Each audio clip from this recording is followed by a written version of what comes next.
में, देश को आगे बढ़ाने में, विकसित बनाने की परिकल्पना के संकल्प में हम सबके लिए एक बहुत जरूरी, नितांत आवश्यक कार्य था। पूरे देश में घूमने से आप सब व्यापारियों के बीच में जीएसटी की बड़ी चर्चा होती थी।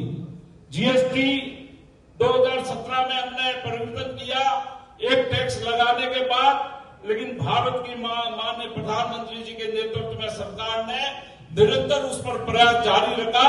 और आप सोचिए, 2 टैक्स को लाना 18 और 5%, और उसी क्रम में जीएसटी बचत उत्सव के इस कार्यक्रम में आप सबका अभिनंदन करने में भारत सरकार की तरफ से आया हूं। माननीय एलजी साहब के अध्यक्षता में इस कार्यक्रम को हम कर रहे हैं। इस बात का हमको गर्व है कि पूरे भारत में इस प्रकार के लगभग 350 कार्यक्रम एलजी साहब हमने पूरे भारत में किए हैं, जिसमें जीएसटी बचत उत्सव के रूप में लोगों में बहुत जाऊ जलाने की बात है। धनतेरस को मैं बिहार की धरती पर था, 1.5 लाख 2 व्हीलर का बिक्री होना। मैं परसों रायपुर में मुख्यमंत्री जी के साथ कार्यक्रम में था। साहब उन्होंने स्वयं ने कहा कि धनतेरस को 60,000 गाड़ियों का बिक्री होना।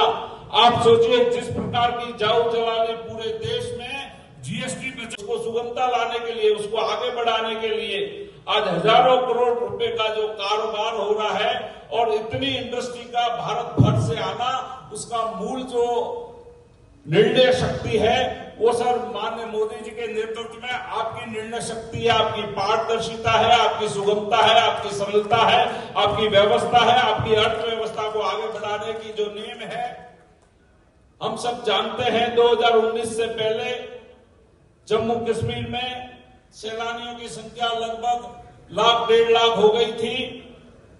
जब से ये निर्णय हुआ है, और निर्णय के बाद हम सब जानते हैं